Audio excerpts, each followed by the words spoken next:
বহুত ল'ৰা ছোৱালীয়ে মোক কৈ থাকে যে চতুৰ্থ শ্ৰেণীৰ পৰীক্ষাত BA পাছ কৰা ল'ৰাইও পৰীক্ষা দিছে। এতিয়া কথাটো হ'ল, আমি কোনোবাই যদি নিজকে চৰকাৰক ফাঁকি দি পৰীক্ষা দিয়ে, তদন্ত নোহোৱালৈকে মুখ্যমন্ত্ৰীয়ে গম পাব নোৱাৰে। কেতিয়াবা আপোনালোকে এনেকে মোক ফেচবুকত লিখে, টুইটাৰত লিখে যেন মই চব গম পাওঁ। কোনোবা ল'ৰা এজনে যদি BA পাছ কৰিও নিজৰ যোগ্যতাটোক লুকুৱাই পেলাই চতুৰ্থ শ্ৰেণীৰ পৰীক্ষাত আবেদন কৰে, মুখ্যমন্ত্ৰীজনে কেনেকে গম পাব? আপোনালোকে খবৰ দিব। আপোনালোকক আমি সুবিধা দিম যে এনে যিসকল লোকে আপোনালোকে দেখিব যে লিখিত পৰীক্ষাত পাছ কৰিছে, কিন্তু এডুকেশ্যনেল কোৱালিফিকেশ্যনক তেওঁলোকে লুকুৱাই ৰাখিছে, আমি সুবিধা দিম আপোনালোকক অভিযোগ দিয়াৰ বাবে, যাতে অৰেল পৰীক্ষা হোৱাৰ আগতে বা মৌখিক পৰীক্ষা হোৱাৰ আগতে আমি আপোনালোকৰ অভিযোগবোৰ নিৰ্দিষ্ট ইউনিভাৰ্চিটি লগত কথা পাতি আপোনালোকৰ অভিযোগবোৰ যাতে আমি নিষ্পত্তি কৰিব পাৰোঁ। বহুত ল'ৰা ছোৱালীয়ে মোক কৈ থাকে যে চতুৰ্থ শ্ৰেণীৰ পৰীক্ষাত BA পাছ কৰা ল'ৰাইও পৰীক্ষা দিছে।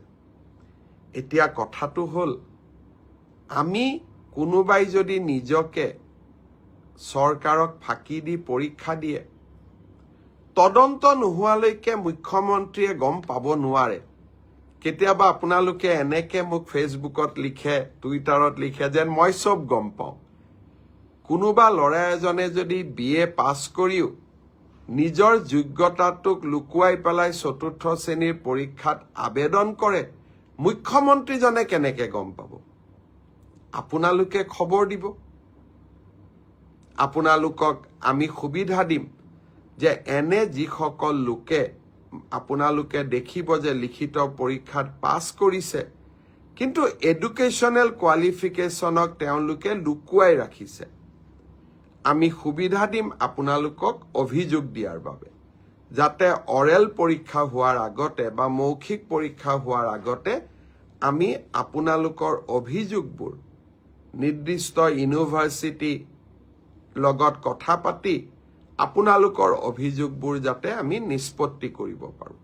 বহুত ল'ৰা ছোৱালীয়ে মোক কৈ থাকে যে চতুৰ্থ শ্ৰেণীৰ পৰীক্ষাত BA পাছ কৰা ল'ৰাইও পৰীক্ষা দিছে।